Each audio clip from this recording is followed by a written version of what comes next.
Welcome back to Our Community. Susie Thomas visiting with Nicole Corrett from DVPI, finding out the myriad of services, which, again, you kind of think how widespread is the problem of domestic violence. It's that 1 in 4 number. I always go back to that 1 in 4 women, and that's in their lifetime. Right now, when we're working in schools, it's 1 in 3 teenagers will experience some form of dating violence before they turn 18. That was my next thing. I want to look at children because so often children are coming with their parents, Absolutely. whether with a mom or dad, and so they're experiencing this very, very young, whether or not the violence has been directed towards them. Absolutely.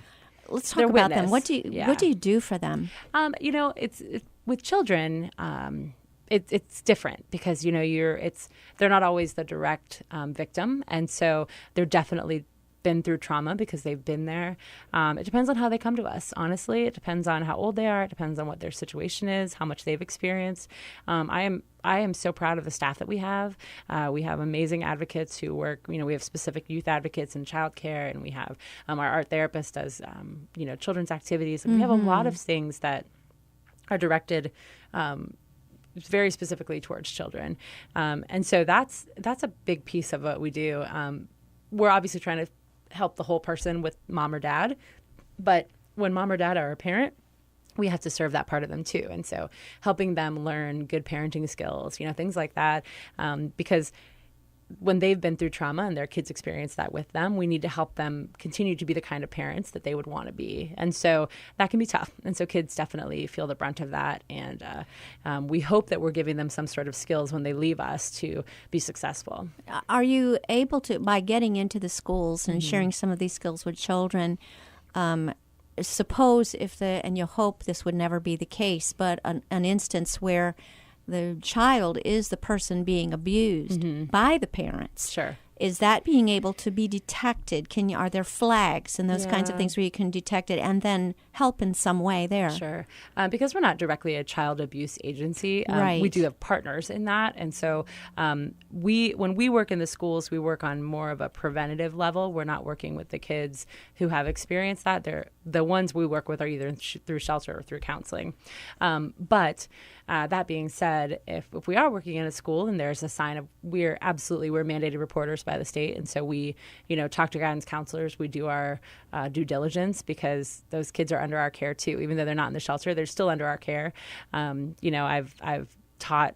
done speaking engagements at places like Girl Scout groups and all the way up to ladies groups and churches. We do things like that all the time, and so you really never know. I can tell you every single time I've done a speaking engagement, someone has come up to me afterwards and said, either myself or my family member or my best friend, I've never had a speaking engagement where that didn't happen. Oh my goodness. And so we know how widespread it is. We know that it's a very real issue, and we know that it hits home to pretty much everyone. I go back to that 5 to 7 times before a person actually is able to successfully leave. And of course, that's the average, but it's a tough number. That's just the idea of the planning. We always when we talk with kids or teenagers about safety planning, which is something that when people call our hotline or just in other services, we talk to people about having a safety plan. And I would suggest everyone in life have that. It's the same way that you know what you want to do in your house if you have a fire, right? If your house caught on fire, you would do X, Y, Z. It's the same thing. It's just more a matter of, like, if I'm talking with a teenager and I say, do you have a trusted adult? Do you have a safe place? Do you have, people that you can talk to, resources? It's not, because when you're a teenager, it's not about, you don't have money, you don't have house, you don't have things like that. Right.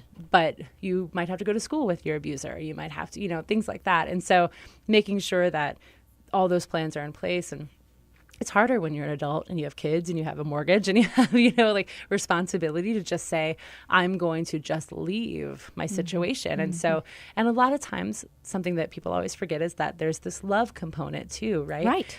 There's a reason they were with that person in the first place. And love is really difficult. It's complicated. And when we talk about people staying, well, why do people stay? Well, it's the number one reason. The number one reason people stay is because they love them. Whether or not it makes sense or whether or not we think, well, I would never let someone hurt me like that.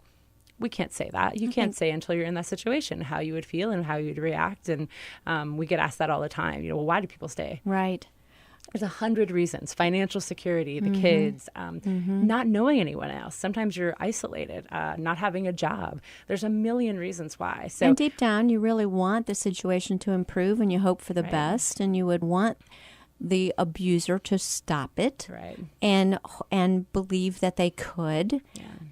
But it is, for those of us on the outside looking in, it's like, why in the world would you keep yourself in that situation? It is difficult. And I think the one thing we always tell people is that it's that same thought process of letting the client drive the bus that we do, is letting them make those choices, whether we understand them or not, understanding that we have to trust that they know what's best for them, and that they're ready to talk when they're ready to talk. Yes. What flags should the rest of us be on the guard for? That if you're with a friend or someone you know from church or even a relative, what should we watch for that might suggest that things are not as they should be? Sure. I mean, the first thing that people always say, well, if there's bruises. Well, bruises actually are worst case scenario, right? Because it's actually the last flag you'll probably see.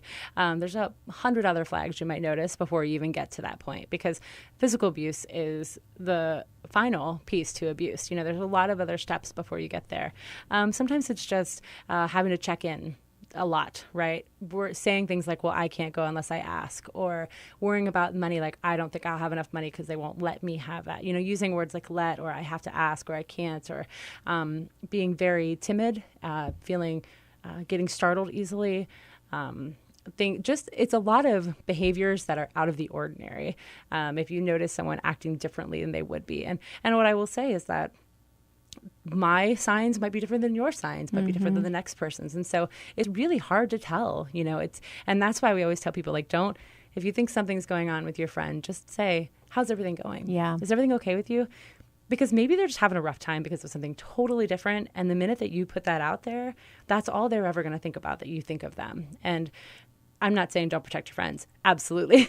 Absolutely. Make sure that you are, we're being the kind of friends and family members that we want to be in terms of protecting each other, but also be very aware of how you're saying it. We talk about in our field something called trauma-informed language, and it's this idea of basically, I don't know what you've been through. You don't know what I've been through. So when I say things to you, I need to be very thoughtful that what I'm going to say might not trigger something in you, because it might put a wall up in terms of us ever having this conversation. And so if I came to you and said, hey, what are those bruises? Or, hey, I don't understand why you can't go here. Is he not letting you, or is she not letting you? Versus, how's everything going? Are you okay? Like, I worry about you sometimes. I think about you sometimes. I mean, it's just opening a door versus closing it.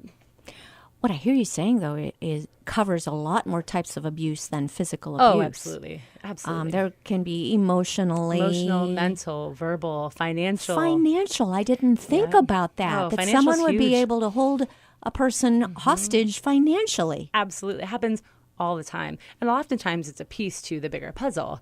But we used to see it a lot more when it was more just stay-at-home parents and one working parent. Now, even with two working parents or two working adults, that control is still a huge piece, because a lot of times you can't control someone physically or can't control them emotionally or mentally, but you can control their money. I mean, think about just walking out your door. You have to have gas in your car. You have to be able to eat lunch. You have to be able to buy groceries. We have to use money all the time. And if someone is restricting how you do it, or making you show your receipts, or saying you have $7 for the whole week, right? Like, I couldn't live on $7 for a week. Could you? So it's one of those things where we have to really, it's a really important piece.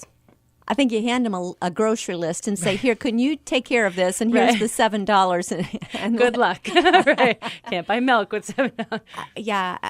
What you're talking about is just a little bit mind-boggling, actually. Yeah. But can it be that someone is being abused and doesn't realize they're being abused? They just know they're very unhappy. Well, and I think that because I've gotten asked that before, too, because I always like to bring it very home, right? I like to make sure you're thinking about every example. And I had a person say to me one time, like, I might actually be verbal abusing my husband and I didn't even know I was doing it. Wow. Now, she wasn't. But it was one of those where, like, I joke around with my husband all the time, right? We have a very Sure. specific banter, but I know where his intentions are. He knows where mine are. Yes. Intention. And you know the hot buttons, and you know where not to go. You know what is below the belt. Yeah. Intention is the key. If the intent is to hurt, then that's the problem. If the isn't intent that a is good to harm, rule of thumb? Yeah. So if the intent is because you both are playful or you both are, and I don't mean physically playful, I mean, you make jokes with each Banter. other. Yeah. Yes. I often joke around with my husband that, we are, I'm sure our friends think that we're crazy sometimes because we have very specific banter, but that's who we are. That's how we've always been. And it's never been negative. And the minute that one of us thought the other one was being harsh or negative, we'd call them out. Yes. Well, because our intention was not the same. Mm-hmm. And so when you look at abuse, it's all about intention. It's all about, and if you find yourself, doing something that maybe you shouldn't do, it's okay to call yourself on that. I always talk about verbal abuse, things like texting. Texting is considered verbal abuse because it's words. And so if you send a heinous text to someone, right, this really mean text, that could be considered verbal abuse. And now we've all probably done something like that or said something out of, spite or anger or in the heat of the moment that we regretted. That's not abuse, right? It's when the intent was to hurt. And so it's very, very specific line. But when it gets crossed, it's really difficult to go back. Good rule of thumb. How do people reach you, Nicole? So we can be reached all sorts of ways. Our hotline is 330-453-SAFE, which is 7233. So that's our hotline. We do have our website, dvpi.org. I will say our Facebook page is really the quickest way because it does have Messenger and things like that. And that's just Domestic Violence Project, Inc. You can look that up just like that. And we're accessible. There's always someone on the end of that phone line. And so it's really important for people to know that we're there. We appreciate you. Nicole Corrett, thank you so much for all you do in our community. Thanks for having me.